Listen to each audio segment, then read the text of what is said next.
Alright lads, so today we are going to be looking at the new resurrectable characters. Everything but the Rain has finally received their resurrections. And I'm not going to lie, it feels different. It really does feel different because these characters being added to the game for the first time like 4 or so years ago was such a big deal. It really was. And then to have them get remakes earlier this year, really good remakes too. Visually they looked great. And then now to have them resurrected is like, it's such a weird feeling. Like we've been waiting for this for such a long time. These characters have been here for such a long time. And we're going to be looking at their upgrades in today's video. Now, for the most part, their resurrections aren't anything super crazy. However, one of the big things about any resurrectable character is their links, and they're definitely good links. Most of Masaki and also Ryuken, and that's kind of important too. It's really unfortunate that Isshin didn't become a really good link, because I'm sure you watching this video right now have some of these characters max transcended. Or maybe, at the very least, special level 3, special level 5, because these characters get put into a lot of banners, a lot of fillers. I'm tired of seeing some of these characters' face. Not anymore. I mean, maybe I still am, because I have them duped out here. But if you are sick and tired of pulling them, you got them special level 3, you can put them into the special move trial quest to now get them special level 5, and therefore unlock a really good, powerful link for your better, newer characters. So first up, let's have a look at Isshin, right? Probably the character that got the worst upgrade overall, because his sword trait here is recharge and also damage to burning enemies. Now, there is a really good unit that could benefit from a link like this. They are very situational, and they really only want to be used on characters that have a very high chance to inflict burn. In the speed attribute, we have access to Bambietta. However, given the fact that Bambietta drew the short end of the stick and didn't get any berserker whatsoever, but already has a very high damage to burning enemies, even in a situation like that where Bambietta would be a character that you'd think would want to benefit from a link like this, she doesn't. She's definitely just better off using strong attack damage links because she has no berserker, so it's a lot better than focusing on increasing the damage to burning enemies, if that kind of makes sense. These links right now are kind of just a new trend. I kind of get it. I don't dislike it. Every character in this game isn't going to have strong attack damage, right? So this kind of right now kind of just feels like a filler soul trait, but at the very least for the character, it does increase the damage output to a certain extent. More than that though, unfortunately this character already had 2 innate skills built in, and as we currently are when it comes to resurrectable characters, they get, I believe, 8 skills, maybe 9 skills, and 2 innate skills. So the character like Isshin already has 2 innate skills, he just gets nothing, which kind of sucks. But in terms of the one new skill that he did get, he got 30% more damage to burning enemies. So right now, the biggest difference with this character once you do resurrect him is 50% more damage to burning enemies. In terms of strong attack damage increase, I believe it went up by 20%, so he has that going for him. So quite a small damage increase, definitely not what you want to see with a resurrecting character. 1,000 your blood one at that. But hey, that's fine. I'm here to test him out. Let's see how he does play out 4 years later, right? I do remember this character having quite the smooth strong attack hit. And I guess to make it easier in the co-op section, we do have him at 1,000 additional SP. Which I guess makes sense. I pulled in a lot of 1,000 Gibraltar banners, and he's in a lot of 1,000. I can't stress enough how many times this character's been pulled. I think the entire banner was like featured so many times. So many times. For our run though, to see how he does performing link shot trials, we are going to be using a Lieutenant's Badge at 5-star plus, so we are getting that additional strong attack damage, a fortification pill, and of course also a T-set. These are the links that I'm going with. Mixture of full stamina, strong attack damage, more strong attack damage at full stamina, and then obviously we're going to go with full stamina and long stride as bonus abilities. Alrighty then, so let's see how this does go. So I believe we are immune to poison, so this does work out in our favor. Now maybe you've never seen this character's strong attacks. Well, let's show them. So first up, his SA1 is going to be a beam. I'm not going to lie, I kind of queued that up to be a lunge, because I'm more accustomed to the new Isshin, right? And they're very similar characters. And unfortunately, damn, we have to go against Masaki. That's the new one too. I'm not going to lie. Let me quickly die here because I took damage. I don't want to reset the quest. We'll just do a quicker test run, right? So yeah, SA1 is going to be a beam. SA2 is a 960 AoE in front of him. And then his SA3 is a full screen. Now, at the time when this character first came out, right? There wasn't that much difference with character skills. Like most characters at this point in time just started to get Berserker. Maybe 20%, maybe 40%. And at the same time, they also started to get Havoc. So the meta at this point was literally have strong attacks like this. Melee killers and strong attacks. Beam, distant AoE into a full screen was quite literally, besides the tracking vortex that just got introduced a few months prior, was the best strong attack kit you could ask for. And to be fair, a lot of characters had this kit. So it was around this time, to be fair, it was like a somewhat complaint or criticism that a lot of characters played the same. Kind of funny here that we are going against everything but the Rain characters, though. And nowadays, to be fair, we are still, you know, we still have that standardized skill set. You can likely predict what character skills would get, but there's still a lot of varying difference with strong attacks now and also skills. But either way, skill set wise, more so strong attack wise, this character looks great. I think I do prefer this character's visuals over the new one. Now, more often I do prefer the new visuals. I do think they are an upgrade. But my problem with the new Isshin is just the anime coloring more so. The burn fire that he has going for him right now, I think it looks a lot better compared to the new one. It's a lot more washed out in the new one, if that kind of makes sense. Obviously, Sobom is no comparison. The new one is better. But honestly, this character still plays great. You're just noticing a lack of damage here with this unit. Let's use the Sobom though.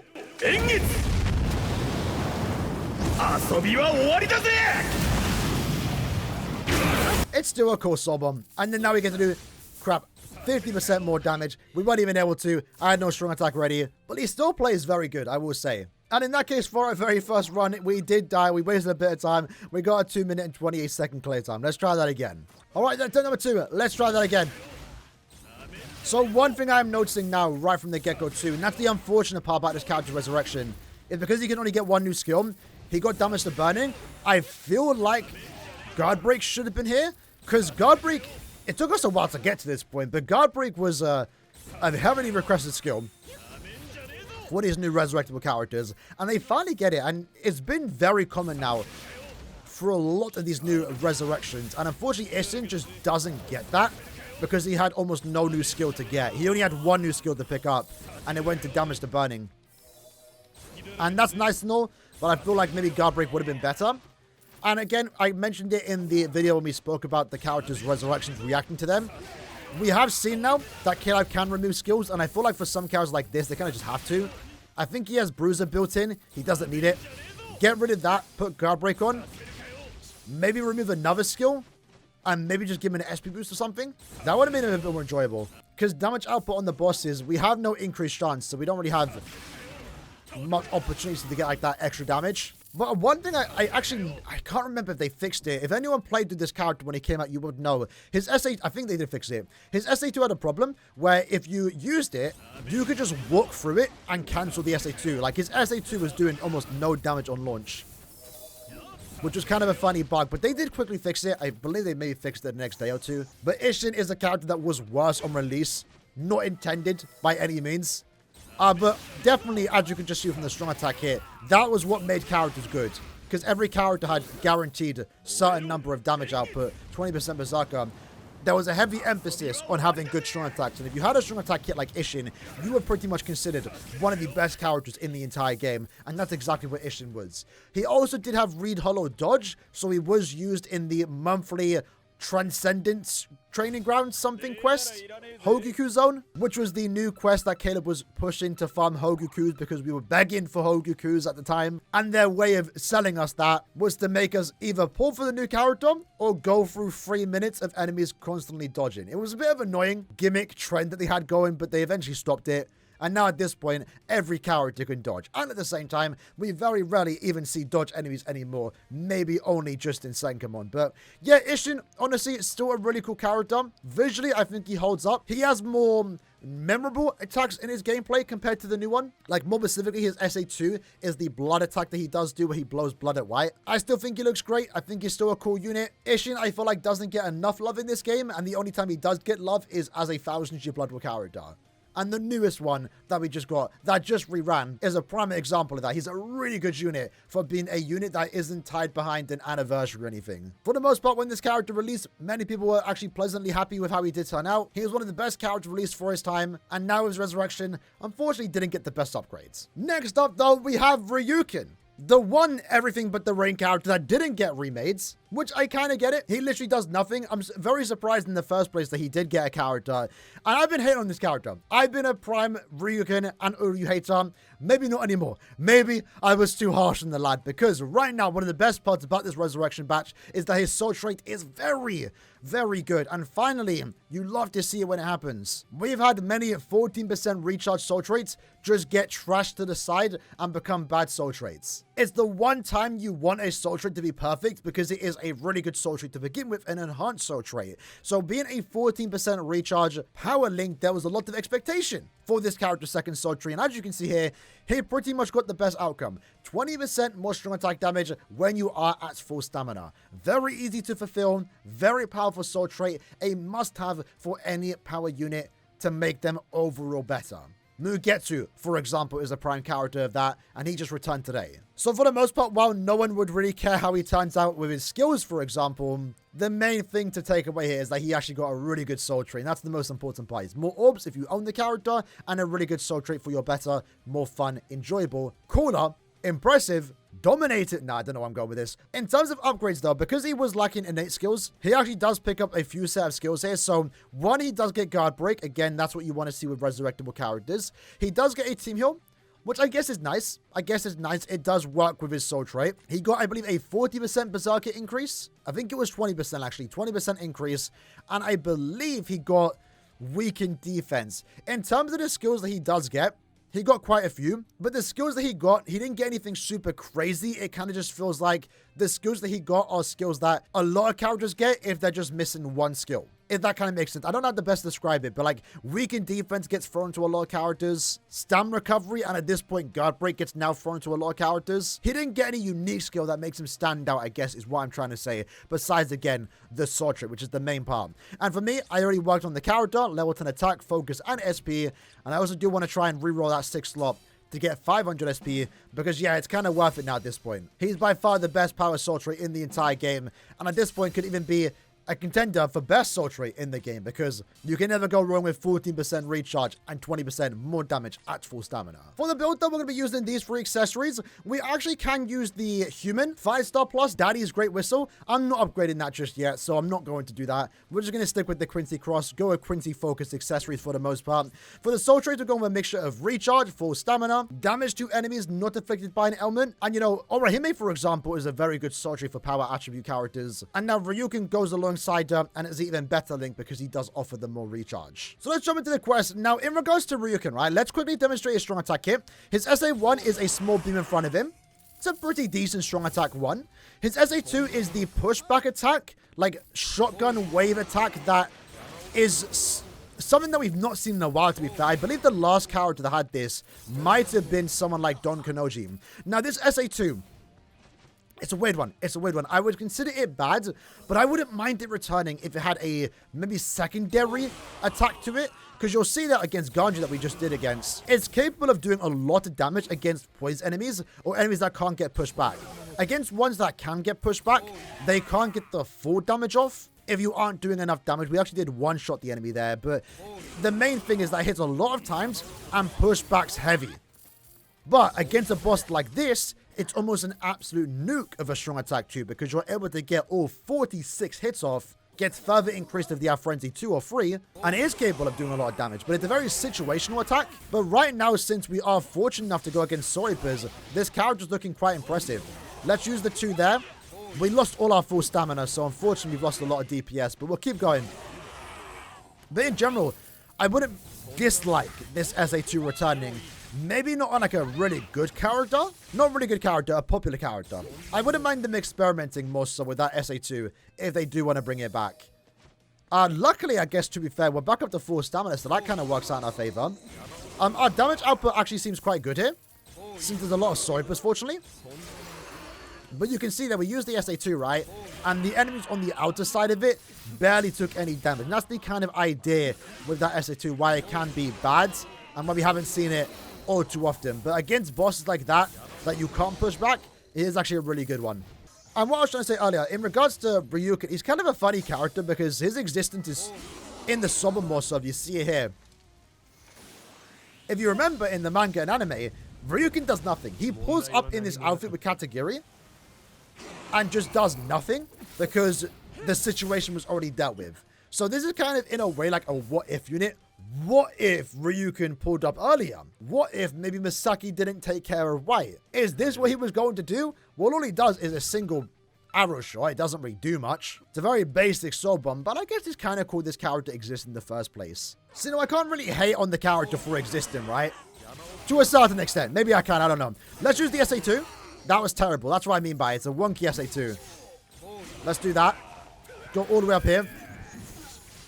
Guys, like one of the best parts about Brave Souls is like anyone and anyone can get a character. Except Bounce, unfortunately. Unfortunately. Ryuken can get a character, not Bounce though. Not Bounce. I wasn't upset though when he wasn't remade though. Because, you know, we got Masaki and Isshin earlier this year. No Ryuken in sight though. Would I want him to get remade? Unfortunately, he took some damage here. But we can get the full stamina. You know, I wouldn't mind if he gets put into a banner with Katakiri. I really want to see Katakiri in game. And to be fair, there was a chance we could see that for the costumes, right? You could vote for Katakiri to get a character. Would she win? No, obviously not. That's quite given. We don't even know who won yet. We don't even know when we even get in the banner, but definitely not Katakiri. Let's sub him here. We actually have put on hidden enemies as Zetapil. So the weakened defense helps there. The heals are nice. He's honestly playing a lot more smoother than Isshin, I will be honest. Granted, I worked on the character more. So it's not entirely the fairest comparison. We're not really comparing here.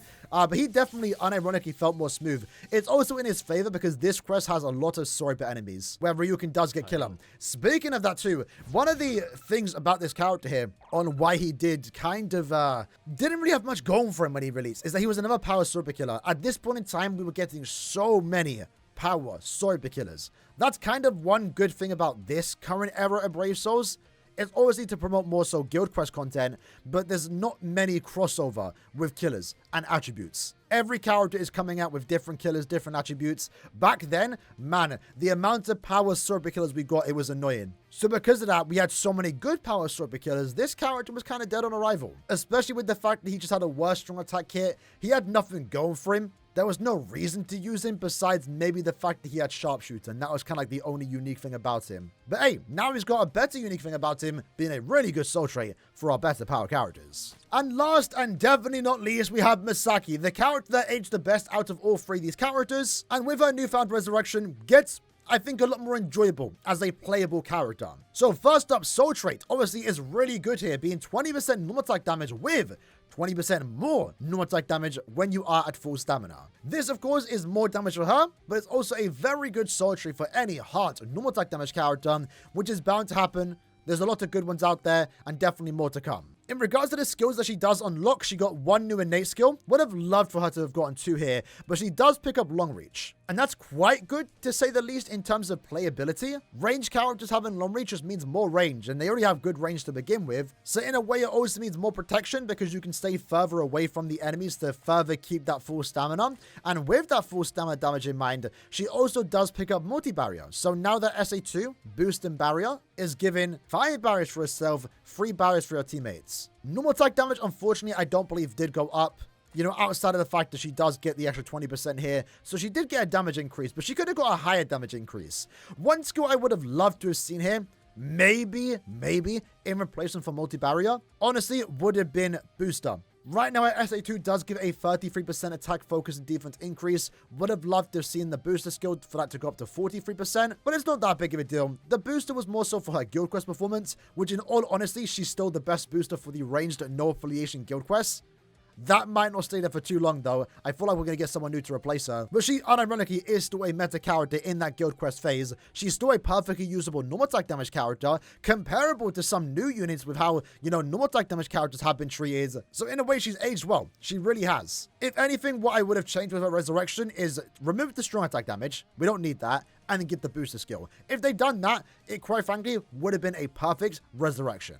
And in regards to the build that we are using for Masaki, we are going to the Golden Chappie, Chappie Hollow Bay. Has actually some really good natural traits here. Saruchi giving 35% normal attack damage, which is super high, by the way. I actually didn't even realize how high it's starting to get. Soypun's giving 40%, and so is Yami, giving 36%. I have level 10 attack, level 10 focus, with 250 extra attack, and full stamina and long stride as bonus abilities. So jumping into the quest, one thing I will say, I still really like this character's visuals, as I do like the new one. But I will say this naturally looks way better on Masaki. This Masaki when compared to the new one. Which honestly works out in her favor because she is a ranged character. And man, it feels like her attacks are faster. But then again, maybe it's because I've been using the new Masaki, right? Who obviously isn't a nat character. If there's one nat string to be faster and also look better, it's definitely this one. But look at this. Like this don't feel bad. This really doesn't feel bad. Now, Yeah, wow, we're doing some really good damage here. One of the best parts about Masaki was the fact that she kind of came out at the start of the new normal attack damage meta, and by that we lost all our damage, by the way. We took some damage, unfortunately. You know, Tokinada just came out, and normal attack damage characters got a new, fresh breath air, newfound life in Brave Souls because of the guard break skill. I mean, guard break would later become really good on SP units as well. It's a must-have skill now. But being able to do this, just never use your strong attacks. It's great. It's great gameplay. It's like quality of life for normal attack damage characters. Just stand there, let me use my strong attacks. Let me use my normal attacks, right? This is great. This is what NAD characters want. It's nice to have the utility effect on an SA2. But being forced to use your strong attacks to break their guard was always just super annoying and really ruined the enjoyability for me with normal attack damage characters. And that all changed with Tokinada. Now, Masaki further pushed that. She was basically a better Tokinada because she not only had higher damage output without the gauge, without the transformation, but she also had the barriers too, so she had that extra protection. But then again, they had different killers they were used for different things. However, it was maybe a tad bit annoying. You know, kind of like how when Ryuken came out, it was annoying that he was a power sword killer. And in this case, we got another really good heart normal attack damage character. I believe earlier this year, maybe it was the year prior actually, I believe it was, we did just get Soifon, who at the time was still a really good normal attack damage character. Then we get Tokinada, a really good, best normal attack damage character in the game. It changed how we played with normal attack damage characters, and they were all heart only. It seemed like every power character had to have sword killer, and at this point in time for BBS, every heart character had to be a NAD character. But one thing that is very special about Masaki is that she kind of started a big change over on Braid Souls. And what exactly is that? Can you believe it? She was the first one? Well, it's a SA2. It's a distant AoE. Now, this is quite big because to my knowledge, I might be wrong, but I'm pretty sure this was quite big news when she came out, was the fact that every boost attack that we did get, it was always a like AoE around them, a small AoE around them. No matter the character, whether they were a strong attack character, whether they were a no attack damage character, the SA2, if it was a boost, it was always the exact same attack. Masaki came out and changed that. In her case, you don't even notice it, right? She's the NAD character. You're using Chappies. You don't care about her strong attack, damage output at the very least. But even then, it still provides good gameplay because you can use it and knock them all down from far away instead of having to get close, up and personal. And this was big news because we knew we would continue to get SP units with boost SA2s, and it would be a bit more acceptable because it could mean they get a good strong attack with it. They don't have to be forced to get an AoE around them. And I think after that, yeah, we started to see a lot more unique SA2 team boosts coming out, where if a character had a team boost SA2, I took damage here, unfortunately, they were still able to have a really good strong attack here. And nowadays, we have someone like Soifon, for example, granted years apart. She's not the first example, but she's the one that comes to mind where her SA2 is a beam forward. It's a really good strong attack too, while also just being a team boost.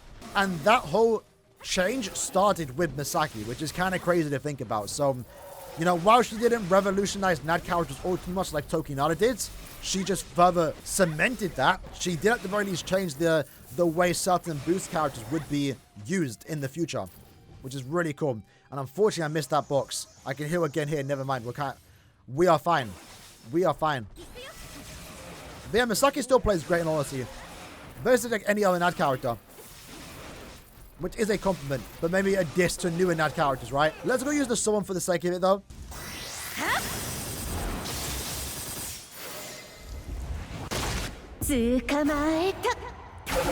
I like it. Another example of the censorship, by the way, where like it goes red and she becomes a silhouette. Again, Caleb are not allowed to show characters taking damage, and that's why Giselle, for example, it's also heavily censored.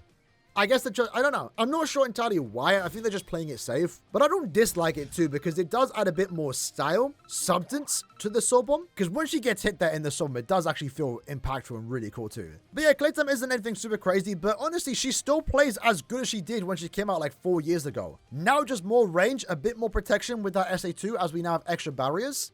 And still capable of doing some good damage that can rival new Nat characters, believe it or not, which is super funny. And like I mentioned, she is still meta. Like, is that not crazy? She's still, like Soifun actually, the 1000 Blood one, meta in a guild quest phase. Mostly because we haven't gotten a character to replace her. And again, I feel like that might eventually happen. Maybe that's why they didn't give her a booster. But if you do want to get a good clear time in the ranged no affiliation guild quest, you do want to have, probably more often than not, Masaki in your team, which is like really cool to see a character be that good and still useful almost 4 years later.